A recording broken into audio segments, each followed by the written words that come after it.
Hello बच्चों, कैसे हैं आप। Class 11 subject pol science 14th chapter हम कर रहे हैं। उसमें प्रश्न है 9th प्रश्न है प्रधानमंत्री की शक्तियां तथा स्थिति। भारत के प्रधानमंत्री की शक्तियों और स्थिति की व्याख्या कीजिए। या भारतीय प्रधानमंत्री किस प्रकार नियुक्त किया जाता है, उसकी शक्तियां क्या हैं, ये सभी बताना है। सबसे पहले नियुक्ति किस प्रकार की गई है। तकरीबन 11th क्लास के सभी बच्चों को भी पता है कि नियुक्ति कैसे होती है। संविधान में लिखा है कि भारत की नियुक्ति प्रधानमंत्री की नियुक्ति राष्ट्रपति करेगा, लेकिन सही मायनों में ऐसा नहीं होता, क्योंकि राष्ट्रपति अपनी इच्छा अनुसार तो नहीं प्रधानमंत्री को नियुक्त करता ना। वह केवल उसी व्यक्ति को प्रधानमंत्री नियुक्त करता है जो लोकसभा में बहुमत पार्टी का नेता चुना जाता है। 1984 के लोकसभा में जो है कांग्रेस आई को भारी बहुमत प्राप्त हुआ, तो राष्ट्रपति ने कांग्रेस के नेता श्री राजीव गांधी को प्रधानमंत्री नियुक्त किया। फिर और चुनाव हुए। इस प्रकार 2014 में 16वीं लोकसभा के पश्चात जो है राष्ट्रपति श्री प्रणब मुखर्जी ने राष्ट्रीय जनतांत्रिक गठबंधन के नेता श्री नरेंद्र मोदी जी को प्रधानमंत्री नियुक्त किया। इसकी अवधि होती है 5 वर्ष होती है वैसे तो, लेकिन इसकी अवधि लोकसभा के बहुमत के समर्थन पर भी निर्भर है। जब तक लोकसभा का बहुमत रहता है तब तक प्रधानमंत्री रहता है। अदरवाइज जो अगर उसके विरुद्ध अविश्वास का मत स्वीकार हो जाता है तो प्रधानमंत्री को त्याग पत्र देना पड़ता है। अटल बिहारी वाजपेयी ने 17 अप्रैल 1999 को विश्वास मत प्रस्ताव पास न होने के कारण त्याग पत्र दिया था। अब कार्य और शक्तियां पढ़ेंगे।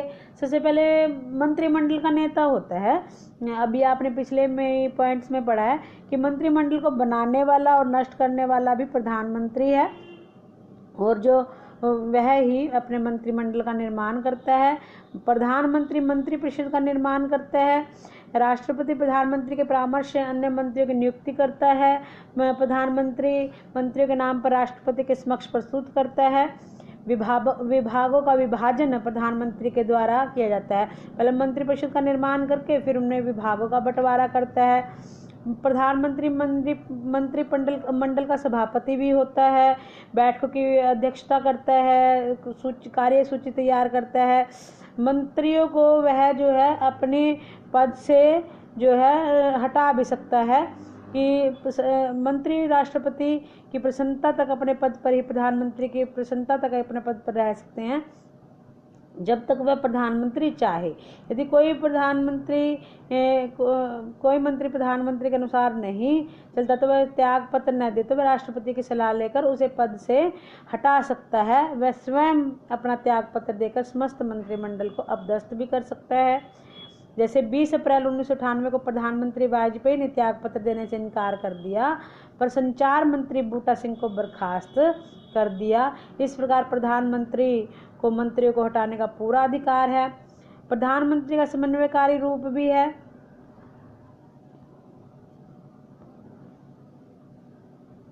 प्रधानमंत्री सरकार की योग्यता के लिए उत्तरदायी होता है। उनको सदा ही यह ध्यान रखना पड़ता है कि सरकार तथा पार्टी की देश में साख बनी रहे। राष्ट्रपति का मुख्य सलाहकार भी प्रधानमंत्री होता है।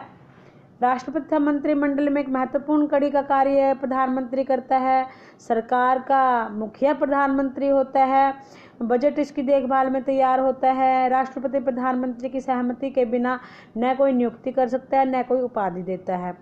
सरकार का प्रमुख प्रवक्ता है। संसद के सामने मंत्रिमंडल की नीति और निर्णयों की घोषणा प्रधानमंत्री द्वारा की जाती है। वह सभी प्रशासकीय विभागों को जानकारी रखता है। संसद का नेता है। वह जब संसद के सामने कोई समस्या खड़ी होती है तो वह प्रधानमंत्री की ओर पथ प्रदर्शन की ओर आशा से देखता है। उसकी सलाह के अनुसार ही कार्य होता है। लोकसभा को भंग करने का अधिकार प्रधानमंत्री के पास है। 13 मार्च 1991 को प्रधानमंत्री चंद्रशेखर की सलाह पर राष्ट्रपति आर वेंकटरमन ने 9वीं लोकसभा को भंग किया था।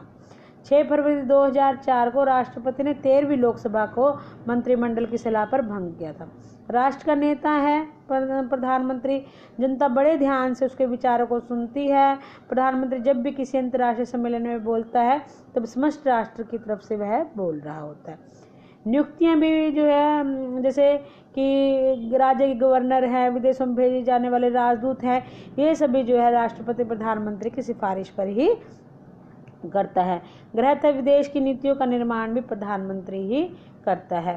प्रधानमंत्री की संकटकालीन शक्तियां भी हैं।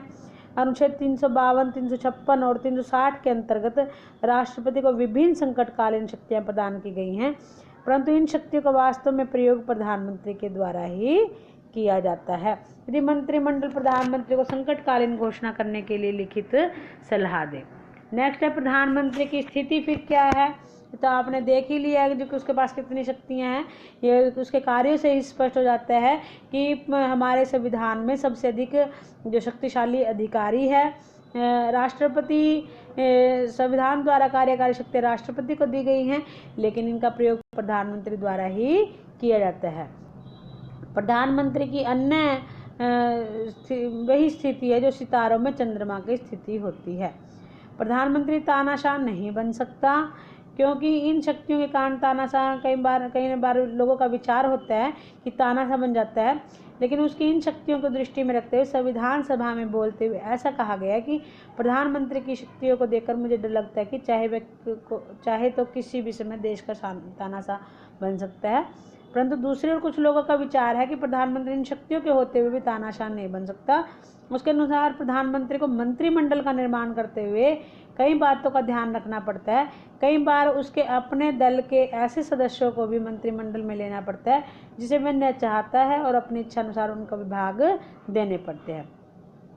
संसद का नियंत्रण प्रधानमंत्री को होता है, वह उसको निरंकुश बनाने से रोकती है। जनमत को ध्यान में रखकर शासन उसे चलाना होता है। अगर जनमत की परवाह नहीं करता तो वह अगले चुनाव में उसे हटा देगी। विरोधी दल का भी ध्यान रखना पड़ता है, उसे किसी भी समय उसको चुनौती दी जा सकती है। प्रधानमंत्री को विरोधी दलों के होते हुए काम करना पड़ता है। विरोधी दल प्रधानमंत्री की आलोचना करके उसे निरंकुश नहीं बनने दे सकते। तो इसलिए बच्चों आपको यह क्वेश्चन अच्छे से याद करना है, अपने पढ़ाई घर पर रहकर अच्छे से ध्यान करनी है, आपको याद करनी है।